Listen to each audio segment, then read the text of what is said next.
Hi, this is Jamie with HardRockChick, and I'm here with Dan And of Bison, BC. Yo, what's up? So we're here at the Missing Link Festival, sort of, at the Fox Theater in Oakland, California. And you guys are opening up the show. How do you feel about that? Oh, yeah, goddamn, bright and early. It's great. Yeah. Good to be here. I mean, there's so many bands I want to see, so I'm kind of looking forward to just playing and then just Chilling watching out. like a shit ton of awesome bands all day. So Yeah. that'll be good. So you've had a very busy 2010. Yeah. You did South by Southwest. How was that? South by was just a complete and total blur. And we were down there for like 4 or 5 days, but we only did 2 shows. So it was just trouble the rest of the time. Just absolute trouble. Bad Yeah. things all over the place. It Any was good awesome. stories that you can share? I wrote a blog for Decibel. I saw that. I wrote it all out, so go check that out on Decibel. Go read that blog, and you'll get all the dirty details. So your album, Dark Ages, can you talk a little bit about the writing process for that? The writing process, kind of like half of it, the first half took part like 6 months before we recorded, and like we were really busy touring last year.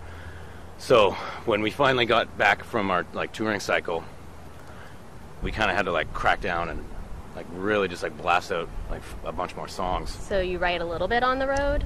No, we don't No, write it not at all all? on the road. Okay. Some bands can, we just can't Yeah. do it.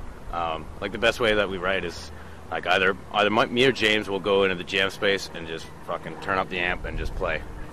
Just like get wasted in the jam space. Yeah. But we don't do it together. Like we never write together.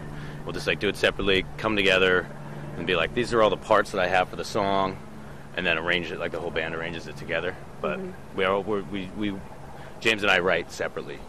Interesting. Yeah. So, I mean, I think it's like the songs, you can hear it in the songs. Like, you know, his songs are a little more like this, and my songs are a little more like that. What's So- the this and what's the that? I think he's a lot more, there's a lot more thrash going on in his songs. And he's got a really interesting approach to how he writes riffs, and a lot of times they make absolutely no sense to me when he first brings the song. I can't understand what's happening, and it takes me a long time to like figure out the rhythmic pattern almost, you know? Interesting. Like the way that he cycles through riffs doesn't make sense to me until we play the whole song, and then I get it. But I can't write like that. I just write like riff, put them together, like fast part, slow part, whatever. Mash them all together.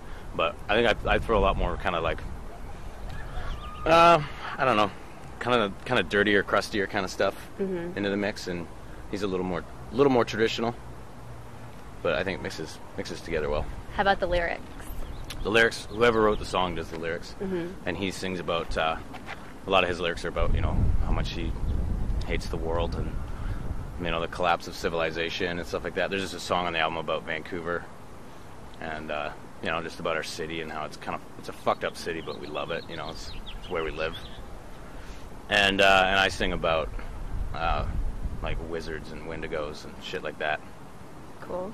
It's all metaphors though. It's not really. We're not a fantasy metal band. Yeah. Yeah. So when do you feel like you're most creative? When I'm not trying to be, because like when we had that little chunk of time before we went into the studio, and I was like trying to finish the songs, it was driving me insane. Like I'll take a year to write one song, but if that song's still stuck in my head at the end of the year, then I'm like, okay, I think it's a good song, and then I'll go ahead with it. But I'm really critical of my own writing, and it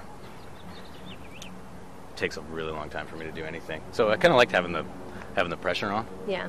And then Jesse Gander, who recorded our album, and he's recorded all of our albums, like he's an old friend, and so he even, when we got into the studio, one of my songs, he was like, how do you feel about the arrangement of this? And I was like, I fucking hate it. And he's like, okay, check this out. And he just like cut and pasted this demo we recorded with him, and he's like, what do you think of that?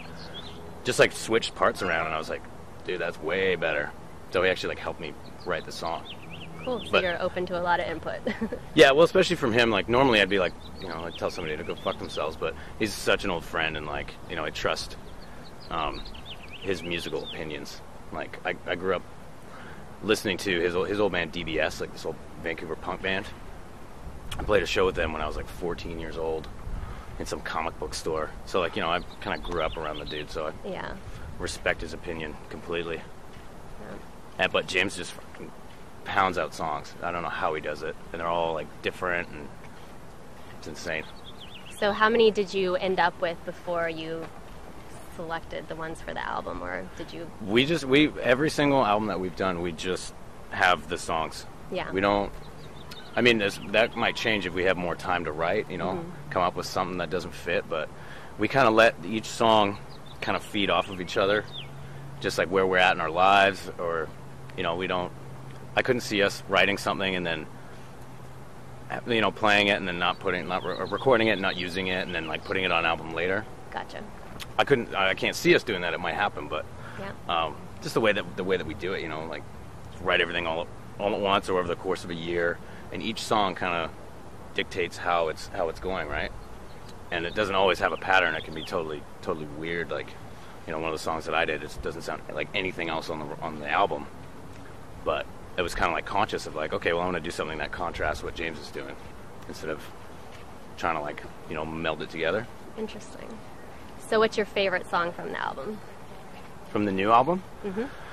I could pick one of my songs, but I think 2 Day Booze is my favorite song off the record. It gets stuck in my head the most. Yeah. I mean, I'm really kind of pumped on Wendigo 3, which is the one that I was having a real hard time with, and Fear Cave. Those are the two that I wrote, but 2 Day Booze is just always stuck in my head. So What is it about it that you think gets it stuck in your head?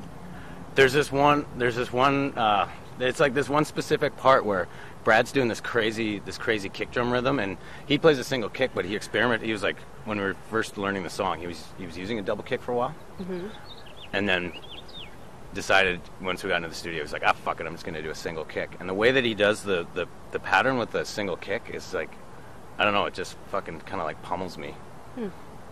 So it's just this one specific part that's always in my head. Interesting. Yeah. And that's a song about Vancouver too, so Yeah. that's pretty cool. Yeah. So moving on to the tour, what's a memorable show that sticks out in your head, and what makes that memorable for you? Of this tour? Mm-hmm. Shit, let me think. When we went back to Austin, because we went across Canada and then down into the States, down the East Coast, and then kind of looped over through Arkansas and stuff to South by Southwest, and then back up to Minnesota, and then back down through Texas again. So when we went back to Austin, there was like this huge. We're playing outdoors, but it's covered over at Emo's. Emo's? Yeah, out at the back there. Oh, yeah. And we're just hanging out. It's a beautiful day. Out of nowhere, just this fucking torrential downpour starts about an hour before the show. That's Texas weather for Yeah, you. totally. So the covered over areas where, like, you know, where you watch the bands, and the other covered areas where the merch was, and the bleachers on the side. But the whole middle was like open, right? Mm-hmm. So we were all sitting in the bleachers because we were, you know, just sitting behind our merch, just chilling.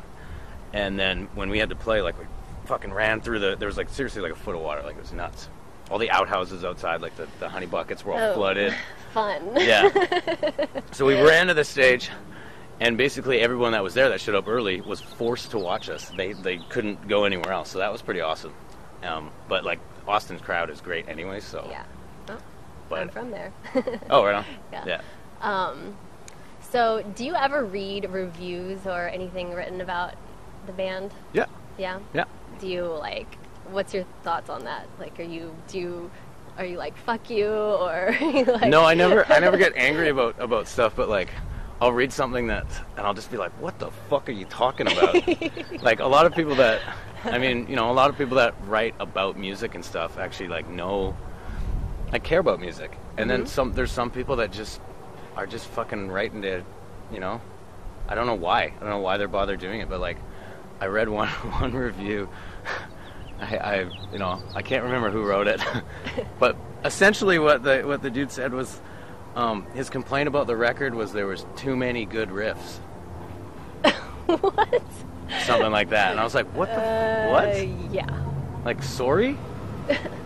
But it was a complaint. It wasn't like, oh man, there's so many good riffs. It was like, fuck, way too many. There's too much going on. My ears got tired. That's reaching a little bit. I was Yeah. like, what does it even mean? Yeah. Thanks, I guess. Thanks, whoever you are. Yeah. Well, it wasn't me that said that. Okay, good. That would have been bad if it was. Yeah. What the fuck are you talking about?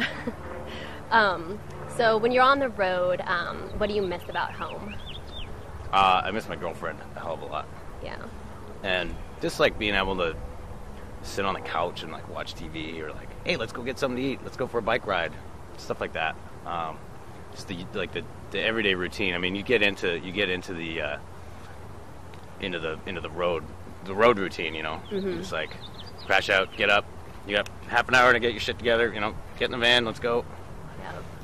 But just kind of not having a routine is kind of awesome. Just like, I feel like doing this. Let's go to the park. Let's go to the beach. Then when you're home, what do you miss about touring? Everything. Like, like if you'd be at home and it'd be like, hey, let's go out to the club tonight. No. Like, why not? Because I'm always in fucking bars. I don't want to go. Totally. Just like sitting at home drinking, like, and then friends are like, how was tour? I don't know.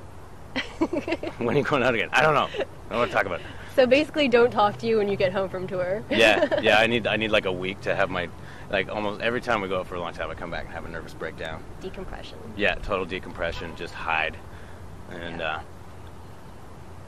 then you're home for a while, and then you start to miss, like, oh man, remember that one bar we went to? Man, it was awesome. Because we tour so much that you see a lot of your road friends a lot more than you see your real friends. Because then you get home and you got to work, and you're just working the whole time. Yeah. So it's hard, but I love it, and I don't know what else to do with myself. Yeah, that's why you do it. Yeah, that's why I do it. Cool. Well, thanks very much, and I'll see you in there. Awesome, thanks. Awesome, thanks.